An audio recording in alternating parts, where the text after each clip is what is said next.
Hello everyone. For those who already have Easter, Happy Easter. Huh?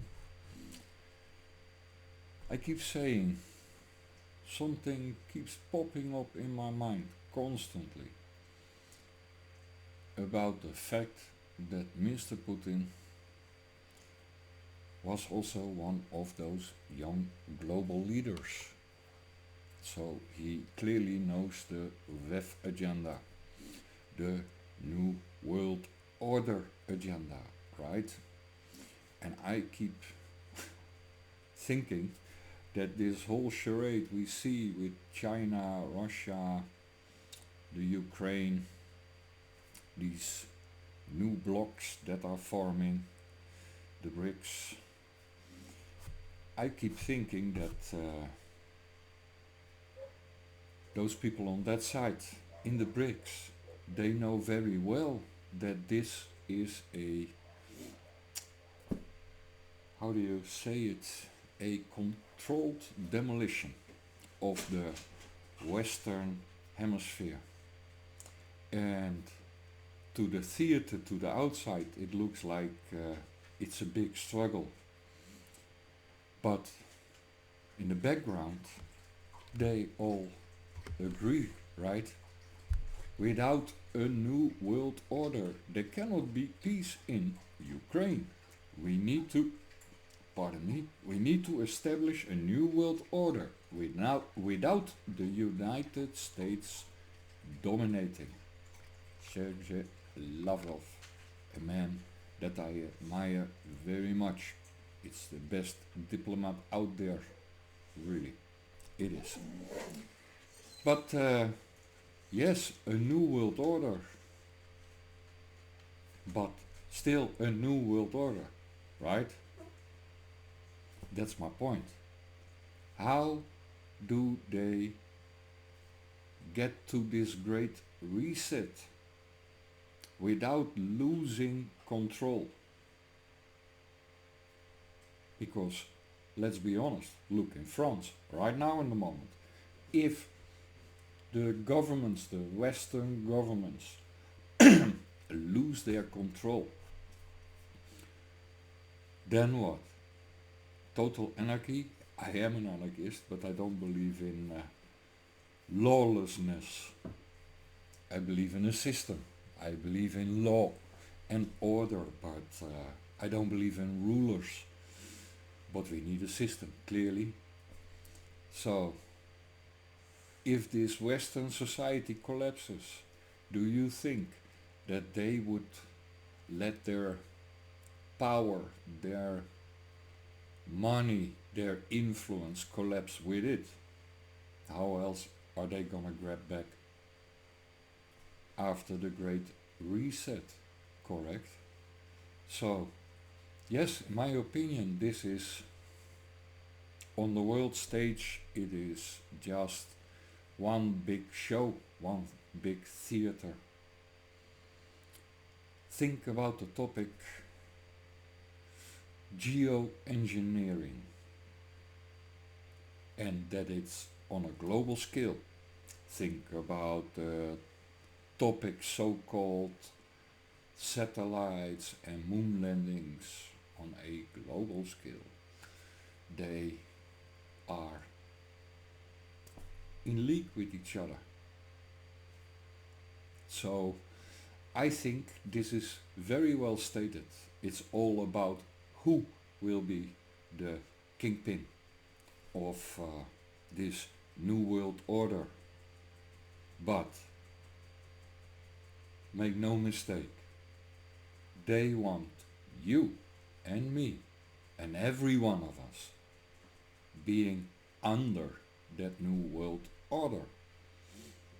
It's like Mr. Kissinger said years ago, I believe somewhere in the 70s, there will be a world government, whether you like it or not.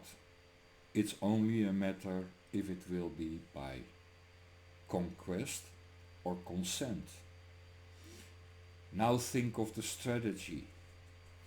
Here we have the East, evermore presented as what? The liberators of our corrupt system, of the American hegemony, the NATO hegemony, the Western Hemisphere hegemony. They are considered now as liberators. So, when Europe collapses, and it will collapse, this is for sure, for sure. It's only a matter when. Huh? But you don't need to have a university degree to understand where this will all lead.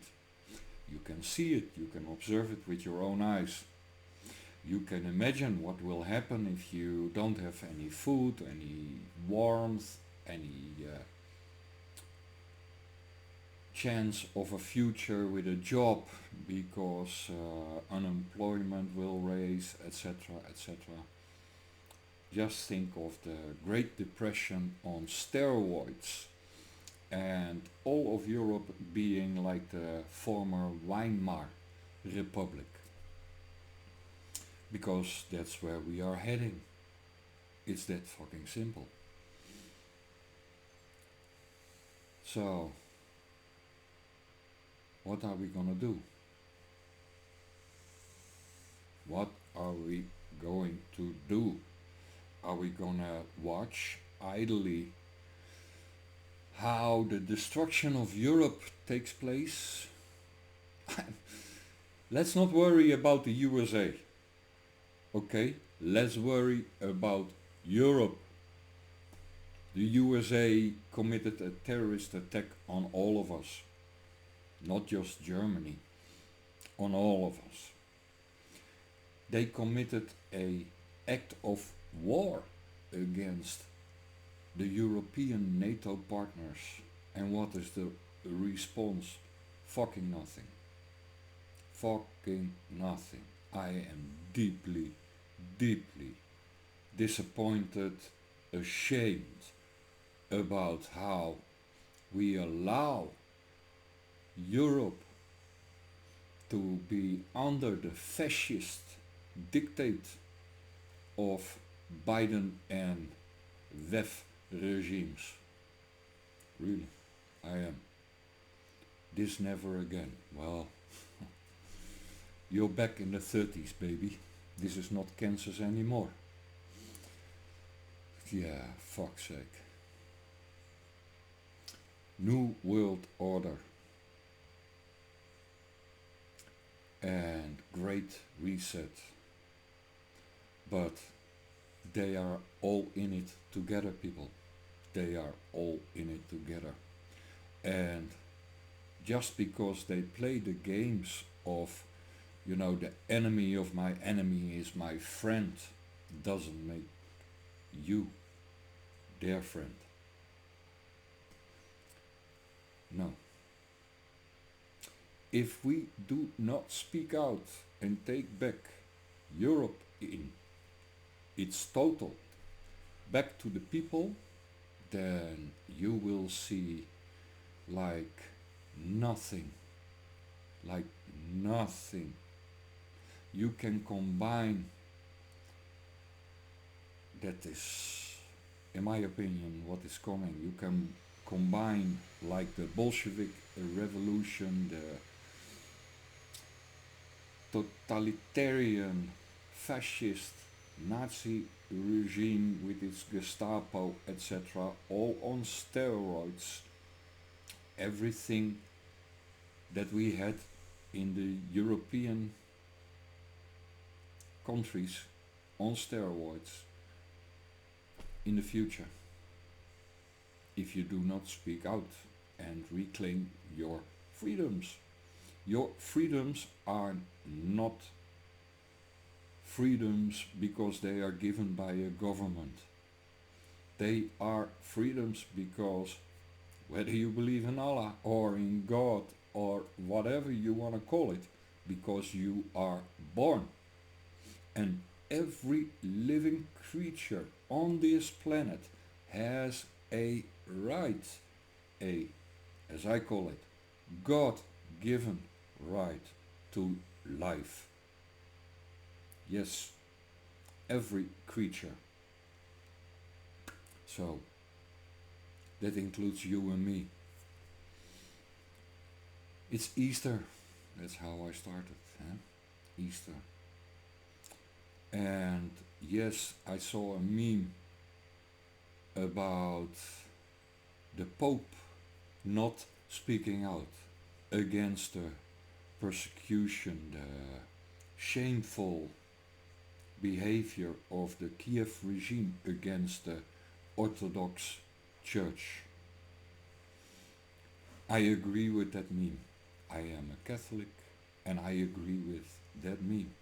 It is shameful that other Christian denominations do not speak out against this, especially on Easter, regardless what period of time you celebrate it. Never forget, that was Jesus giving us hope. Hope. That was the Spirit of Jesus showing us that He conquered death. And that He did this for what? Our sins. So, how are we going to repay that Spirit of Christ? That's my big question for these Easter holidays. Has been since last year when this special military operation started. Hello. Really has been on my mind. Constant. How a Christian cannot speak out against fascism and Nazism. How a Christian cannot speak out against even children on a kill list, meals for rats. How can you not speak out against that? Really, how can you not speak out against evil? Thou shalt not bear false witness. You should speak the truth. Thou shalt not lie, cheat, etc. Look where it got us. Have a nice Easter and maybe time to rethink how we think of our democracies, how we think about our support to the Ukraine in the EU, how we think about NATO, and how we think about what it is to be a human. Have a nice day.